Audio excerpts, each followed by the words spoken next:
एक शाम प्राची टीवी पर सीरियल देख रही होती है, तभी उसकी सास वहाँ आती है। अरे सीरियल में तो ऐसे मग्न है जैसे आज रात का खाना पड़ोसी आकर बनाएंगे। मुझे पता ही नहीं था आपने अपने बेटे की शादी पड़ोस में भी की हुई है। हैं? मतलब? मतलब इस घर में सारा काम बहू ही करती है, आप तो सिर्फ खर्राटे मारती हैं। अच्छा जी, फिलहाल तो तुम आराम फरमा रही हो, चलो जाओ, ये मेरे टीवी देखने का समय है।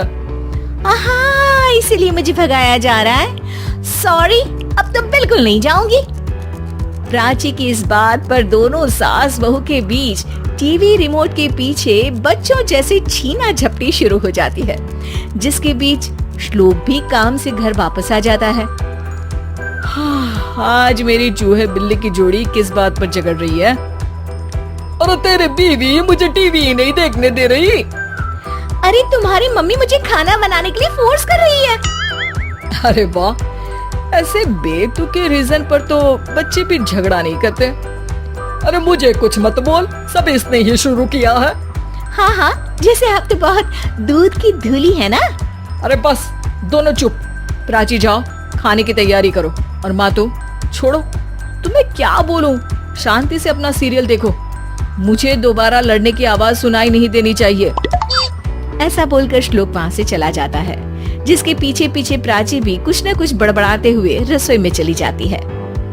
हाँ हाँ, सासू जी को तो कुछ बोलेंगे ही नहीं, बस मुझ पर ही हुक्म चलता है, खाना बनाओ, जैसे मैं इनके घर में खाना बनाने के लिए आई हूँ।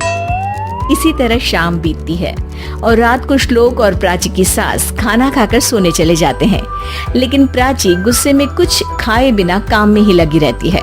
इस घर में किसी को घंटा फिक्र नहीं पड़ता, मैं खाऊं या भूखी रहूं।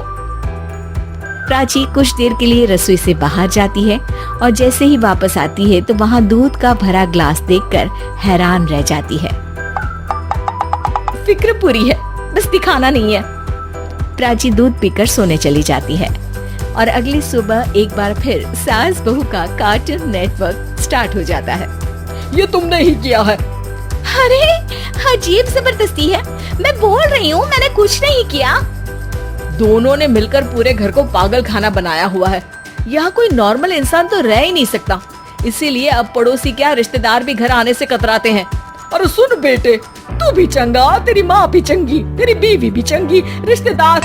हाँ जी, आपको नहीं पता क्या, गंगाधर ही शक्तिमान है, रिश्तेदार ही। हाँ हाँ, बस समझ गया। कभी जानवरों जैसे लड़ेंगी तो कभी जुगलबंदी करेंगी। भाई मैं आप दोनों के बीच में नहीं फंसना चाहता।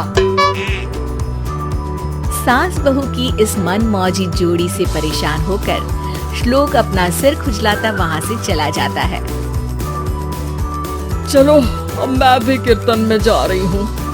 इस पर जैसे ही सास कमरे में अपना पर्स लेने जाती है तो वहाँ नाश्ते की प्लेट रखी देख मुस्कुराने लगती है और नाश्ता करके घर से बाहर निकलते हुए कुछ पैसे टेबल पर रख जाती है, जिसकी कुछ देर बाद सिलेंडर वाला घर आता है। ओ मोरी मैया, मैं सिलेंडर के बारे में तो बिल्कुल भूल ही गई थी।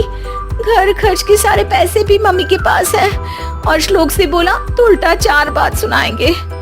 प्राची ये सोच ही रही होती है कि अचानक उसका चेहरा चमक उठता है और वो घर में आकर इधर उधर देखने लगती है।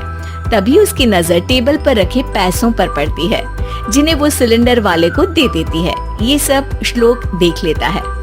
अच्छा बेटे, इतना बड़ा घोटाला, सबके सामने मैं तेरी दुश्मन और पीठ पीछे तेरी मेरी यारी। इस पर श्लोक एक प्लान बनाता है और शाम को सब एक साथ बैठे होने पर बोलने लगता है। माँ, तुम दोनों की बहुत लड़ाई होती है, इसलिए मैं सोच रहा हूँ कि प्राची को उसके घर छोड़ाऊं, इससे वो भी खुश रहेगी और तुम भी। अचानक श्लोक की ये बात सुनकर सास बहू शौक से उसकी तरफ देखती हैं। अरे ऐसे कैसे घर छोड़ाओगे, मुझे कहीं नहीं जाना।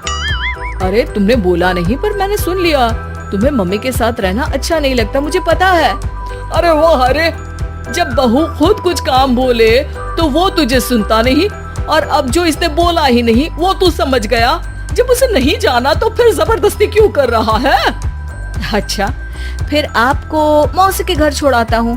बस अब आप दोनों एक घर में एक छत के नीचे नहीं रह सकती। मैं इस टॉम एंड जेरी की जोड़ी को और नहीं झेल सकता। है? ऐसे कैसे नहीं रह सकते? तुम्हें इतनी दिक्कत है तो तुम्हारा बोरिया बिस्तर पैक कर देती हूँ, लेकिन मम्मी जी कहीं नहीं जाएंगी।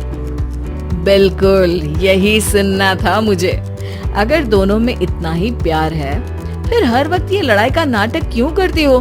देखा मैंने कैसे माँ किचन में दूध रखती है और तुम उनके लिए कमरे में नाश्ता रखती हो, और कैसे वो पहले ही तुम्हारी दिक्कत समझकर घर में पैसे रखकर बाहर जाती है। अरे भाई, इतना ड्रामा तो डेली सोप में भी नहीं होता जितना तुम दोनों ने इस घर में फैलाया हुआ है। तू हमें टॉम एंड जेरी बोलता है ना, तो याद कर वो दोनों भी एक दूसरे को बाहर वालों की बुरी नजर से बचाने के लिए हमेशा सबके सामने लड़ते थे, लेकिन अकेले में दिक्कत के समय मदद भी तो करते थे। बस हमारा रिश्ता भी कुछ ऐसा ही है। और वैसे भी अगर सास बहू में तू मैं नहीं होती तो दुनिया वालों को कहानियां कैसे मिलेंगी?